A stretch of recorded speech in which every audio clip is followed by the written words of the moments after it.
The wicked twitch of the West is gone. Or the East. We'll call her the East. The wicked twitcher.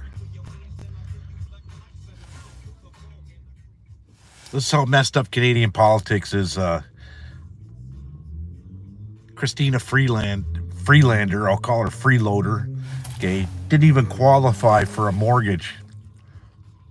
Okay, she had to have her parents co-sign for a house in 2015 so she could have somewhere to live. So she couldn't even afford, her credit was so bad and she worked for CTV as a journalist. Her credit was so bad she couldn't afford a house. Okay, so she had her parents co-sign, and they had to co-sign in order for her to capture the loan to buy the house. But yet she enters politics, and she runs up the ladder with Justin Trudeau, becomes the finance minister and the deputy prime minister at the same time. And I've never seen it in my life. The day of the release of the quarterly budget, and well, it wasn't the day. She was about 2 months late, by the way. Okay, the fall release happened in December, and the day of, she resigns and throws Trudeau under the bus. And now people are saying, well, she can't lie for Trudeau anymore, this and that. Well, she's been lying for Trudeau for 9 years. Good day, Railroad. So she's been lying for Trudeau for 9 years, and now she's going to run again in in her riding as a Liberal, possibly a party leader. Give me a break. Give me a break. Yeah, it's an absolute disgrace. Okay, and for them to sit there and say, well, if Justin Trudeau is going to resign, that don't solve the problem at all, folks. Not even close. Yeah, he resigns. Then the guy he just signed in yesterday, LeBlanc, becomes the prime minister. The babysitter to Justin Trudeau. His babysitter. Unbelievable. Mark Miller stood up in his wedding. Seamus O'Regan was his best man. And these guys are all ministers. Well, unbelievable. Unfucking believable what's going on in this country. Okay? And for Freeland to step down, the twitcher, we'll call her the wicked twitcher of the East. The wicked twitch. And she's coming on, Mr. Speaker, we're going to put together the Team Canada trade initiative. And it's embarrassing. It's embarrassing to the world. Okay, and I couldn't believe what I seen yesterday. And the fallout from this is just going to continue on, right? You seen the SEALs going into the caucus meeting yesterday, and I'm looking at them like they're brain dead. They're brain dead. If they don't get it, Trump don't want to deal with you, any of you. He wants to deal with Pierre Poilievre, period. So he's holding more or less his comment today on Twitter went something like, she's the worst person for the job. Congratulations. She resigned, and all kinds of good farewell. Okay. And Mr. Speaker, Tommy Temper's in the house. Mr. Speaker. I can't believe it. Really, I can't. So they're trying to make her as a hero for throwing Justin Trudeau underneath the bus. She's no hero. Like I said, in 2015, she had to borrow money from her parents and as a co-signer to sign for her own place where she could live because she couldn't afford it. And she goes to $20 billion, man, over budget on the quarterly. A 50% increase. Sickening, guys. So I'm venting what I seen yesterday. Tomorrow is the last day of Parliament before they shut down for their 1 month Christmas break. What a great job they have, eh? These guys, what a great job. Great pension. Just screwing the people left and right. Now, what I did hear, what I thought was pretty funny, and there needs to be an investigation, is in the budget. Okay, and the budget covered a bunch of lawsuits that obviously the government lost. But what lawsuits? Because I haven't heard of the government getting sued and having to pay. So they need to open the books at all levels. I don't care if you're a mayor, if you're a city councilman, if you're the premier, If anything to do with politics, you're a public servant. Those books should be open, and we need to see what your income is, what your net worth is, what your net worth was when you started, and what your net worth is when you're leaving. Okay, we need to have some kind of transparency. This is what they all promise. We'll be transparent. We'll be transparent. Open the books. Tommy says, they said reparations needed to be paid. Yeah. To who? If our government was being sued, you're not suing the government. You're suing the people of Canada. That's our money. And you got Jagmeet Singh not committing. Oh, well, he needs to resign. Talking tough, eh? Talking tough.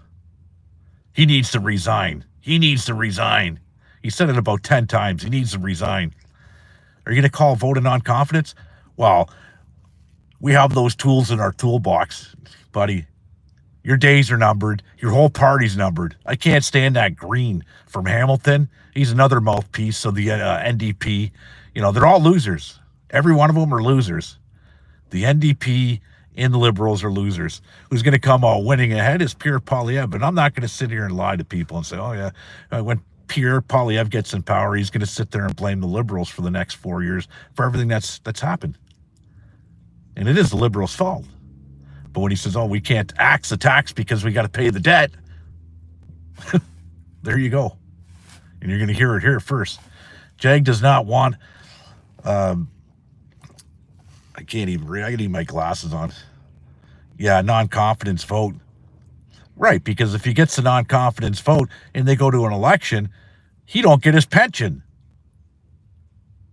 Here's a sitting leader of a party who's not even allowed on U.S. soil because there's ties to the Palestinian terrorist group. He's a leader of the party, by the way. And if he steps foot in the U.S., he'll be arrested and maybe deported to India where he could face execution. And he's a leader of a party. How did we get here? We're being run by a bunch of tyrants. And I love it when Trump says our 51st state, Canada, made some changes yesterday. I love it. Just keep sticking it to him, Trump. We could thank Trump because you know what? He's going to make the change. He's going to push the bullshit out the door. Yeah, he's not going to deal with Justin Trudeau. He's not going to deal with LeBlanc. He's not going to deal with any of these clowns. They're clowns, and they're exposed. Exposed clowns is what they are. And we could do better, a lot better. We need to do better. We have to do better. So we're going to be headed down some crazy road, a crazy road ahead of us, guys. Especially if he tariffs 25%. You watch. I work for a U.S. company right now, and we got steel blocks packed up so high. I got enough work till next year. But if there's a 25% tariff, you watch how fast that all our material moves to the U.S. Because they're huge. They're a massive company, okay, that I work for, the largest tool company in North America. Okay, and they're into everything from auto industry to the medical industry to the defense contracts, okay? So they have no problems coming to Windsor and closing up the 4 shops that they own here and bringing them back to the States, right? So, you know, if that happens, look out. You know, where our food banks are empty now for people to even go to. There's too many people out there living in tents. One's too many. If you're living in a tent, that's one too many in this country. We were a rich country. I was born in a first world country, and it looks like I'm in a third world country now. And if you put 25% tariffs on our stuff, you watch what happens. You're going to have a Venezuela. It's going to be Venezuela. And I've been saying that for 4 years now, since the convoy. I'm on tape saying Canada's going to be the next Venezuela in the next 3 years. And I called a spade a spade. We're there. He puts on 25% tariffs. We're there. And it's sad, man, really sad. Yeah, people who need help can't even get into the food banks. It's sad, eh? But they're still giving money out left and right. Yeah, I got a $500,000 line of credit if I want it. I don't have to rob a bank. I could just walk in and grab a line of credit. If shit hits the fan, well, it is what it is. It's insured, right? I'm working today. Everything I'm doing is right. But yeah, we're headed down some crazy roads, guys. And yeah, Jason, anybody who watched any of the shit that I put on the convoy at the bridge, and I was down there for freedom, but I was expressing Canadians that are struggling, okay, living in tents back then. I did an interview with a guy who says he's living in his parents' basement. He makes $60,000 a year, and him and his family can't afford a place. This is in 2022, and they can't afford a place. And he makes $60,000 a year, and I'm thinking, in 2015, 2012, 2010, if you made $60,000 a year, you're doing pretty damn good. And I was blowing the whistle on it back then, and saying Canada's going to be the next Venezuela in 36 months. And what are we? We're going into 2025. And if he puts those tariffs on, look out. Look out. Our money's going to be worth nothing. You know, that's the way it's going to be. You know, I hear a lot of bullshit people. Oh, I don't want to move to the United States. This and that. I'm Canadian. Yeah, if you're living in the North, you got that, what would we say? The nostalgic Canadian heritage and this and that. When 80% of the population lives on the border, 80% of the population, guys, of Canada live on the borderline somewhere. Southern Ontario, all the way down to the East Coast, right? You're on the border. All the way to BC, you're on a borderline. So when you hear people, they want to move to the U.S., oh, you're not Canadian, you're a traitor. Well, I'll tell you what, my daughter's taking nursing school now. When she's finished, her boyfriend's a nurse at the hospital. So they got double income, which will be both of them nurses. They're beat feet into the United States. They already said it. We're out of here. And I can't blame them. You know, they're going to make a lot more money over there. They're going to do better for themselves. It's cheaper to live over there. And they're gone. They're Gandhi. They're just here she's just here for the education, and she's moving to Texas. She already told me. I've had it, Dad. So I don't blame you. She lives in a condo. She's paying, what is it, $2,100 a month for, which is a beautiful condo in Windsor, Ontario, overlooking Detroit. But that's a lot of money. You know, my daughter lives in the house next door, $700, $750 a month. And it hasn't gone up at all for her, right? So in years, 5 years, 6 years, and I won't let the house go right at that price. So, you know, it is what it is, guys. Really hold on to your shit, because if things don't change here, and I'm not talking a resignation from Trudeau, the whole party has to leave. So if he prolongs the parliament, that's how it works. He prolongs the parliament. That means if he prolongs it, we're going into an election. If he resigns, then LeBlanc takes over as the Prime Minister of Canada. He'll be the next Prime Minister. And you don't want him either. Like I said, he's the babysitter to Justin Trudeau. That guy's been creeping around since Pierre was around, his dad. Okay, he's a shit stain, a liberal shit stain. And he used to babysit Justin Trudeau. And that's the only reason he's got a position in cabinet. So imagine that, your babysitter. Your babysitter is going to be the Prime Minister of Canada. I don't get it. Really, I don't. I say they open up the books on every one of these snakes.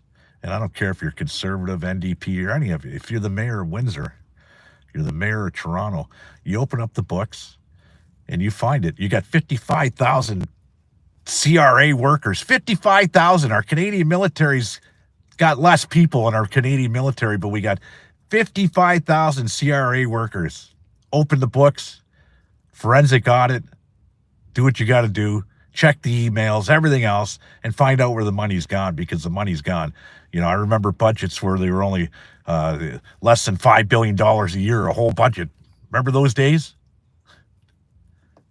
You know, now you could get a budget. I can't say it on here. I'm on YouTube, but you know the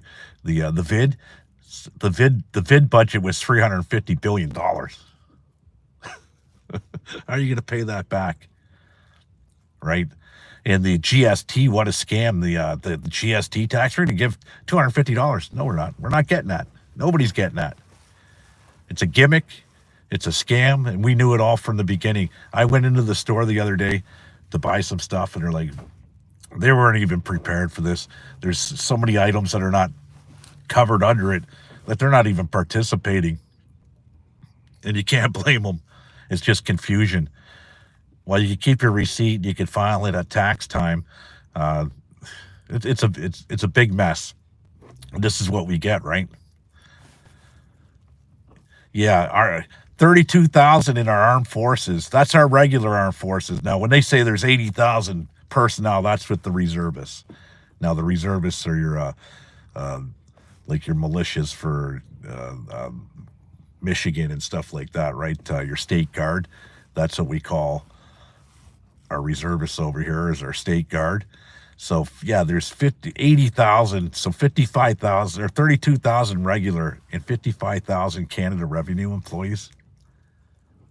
Unbelievable. Unbelievable. And you got Jagmeet Singh. If they force the government and gets involved and forces Canada Post back, I'm calling for non-competence. Well, guess what, Mr. Jagmeet Singh? Canada Post is back to work today. We don't see any vote of non-confidence. So a guy who claims to be for the working people of Canada, Brian Massey, him, Charlie Anus, okay, all these guys, you're losers. Every one of you, your book should be open. People should see how you made those miraculous trades. All of a sudden, you went from even Doug Ford. He went from $3 million in the bank. He's probably got $30 million now in his bank account because the insider trading stuff that goes on, the conflict of interest, and everything else. We're in a corrupt society, and something has to be done. Period. When you got people living in tents and people that can't afford to even eat, and there's no food in the food banks, but you got all these big fat dogs at the top, and they're all making money somehow, and lots of money, and it's our money that they're making. Look at the budget. They're giving away money to countries for their police, for their social programs, and everything else. Billions of dollars, by the way. But look at our country. Who's giving us the money to fix our issues? Nobody. And it's getting bigger and badder by the second, right? So I'm ranting and I'm raving, and I really don't know where we go from here. But if there was any time to have a big protest, guys, now would be the time. He's on tilt, and you shut down your infrastructures. Do what they did in South Korea. Don't go until there's an impeachment, okay? And get the twit and his whole party out. It's not just freelance. So people are, oh, she's a hero. I'm hearing it now. Oh, she can't stand Justin Trudeau. She's a hero. No, it's all smoke and mirrors. She's got an agenda too. Okay, and I'm not buying her agenda. Mr. Speaker, I'm twitching around. I'm not buying her agenda. And nobody should. She was there from the beginning, and now she's throwing it down on her boss because her boss, whatever. They're all just a bunch of losers, and they need to go, right? So I have to go make $1. It's Christmas time, and I'm going to say this. I don't care what country you're from. If I'm saying Merry Christmas, if you don't like it, pack your shit and go home. How's that sound? This is my country. You come here, you conform to the way we are. If you don't like it, fuck off. Simple as that. Merry Christmas. I'm not going to say Happy Hanukkah or Happy Ramadan or any of that fucking bullshit. You could, because I don't believe in it. This is my country, and this is Merry Christmas. Yep. Flip your plate upside down. We're in distress. We are in distress, man. We are. This country is in distress. And when I make a great buck the way that I'm making it, and I'm working 12 hours a day to make my $100 and something thousand a year, but that's what it is. If I got to work 7 days a week to get there, so be it, right? But my money's not going far at all. I'm not getting anything, right? So, like I was in 2012, not even close. So, times are changing, guys. Really. They are. Merry Christmas, you guys. They're changing. It's going to change really fast.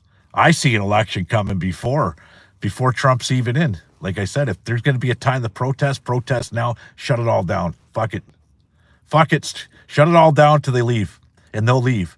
Believe me, if you shut this country down right now, I'd be flushing the turd while I'm taking my morning turd tomorrow. That's how fast it would be. Yes, Suzanne. Merry Christmas, guys. Pauline. So yeah, the ball's in our court. If the people stand up and start protesting now, okay, we got a right to. Everybody's going to stay out of it. Protest now. I wish I could get out there and protest. I'm under house arrest. So I'm fucking, this is a really crazy time for me, and I'm on the fence for a lot of things, right? Like I just talked to my PO. I got to make an appointment to go to a bank to close a deal on a house tomorrow, and I got to call her to let her know. And she goes, yeah, that's a good thing you did. I said, yeah, because with my luck, somebody might rob the fucking bank while I'm sitting in there and I'm under house arrest. Guess who's going to jail with the bank robber? Me, even though I'm just doing banking. So I have to let them know everything that I do at all times, right? I can't be like a friend of mine said, hey, meet me over here at Chuck's Roadhouse for steak and a beer at lunch. I said, that sounds really great the other night. I said, but I'm on house arrest. He said, so what? It's right there by work. So listen, with my luck, there'll be an undercover or off-duty police officer in there. And I'm public, man. I'm public. Everybody knows who I am out here, right? And everybody knows my situation. So I'm not going to take that chance, right? It's too close to Christmas, and I'm not going to play that game. So it is what it is. I got to get back to work. I got to get to work. But yeah, you guys take care, and I'll try and pop on before Christmas in my Santa Claus suit. Hopefully we got better news by then. Peace out.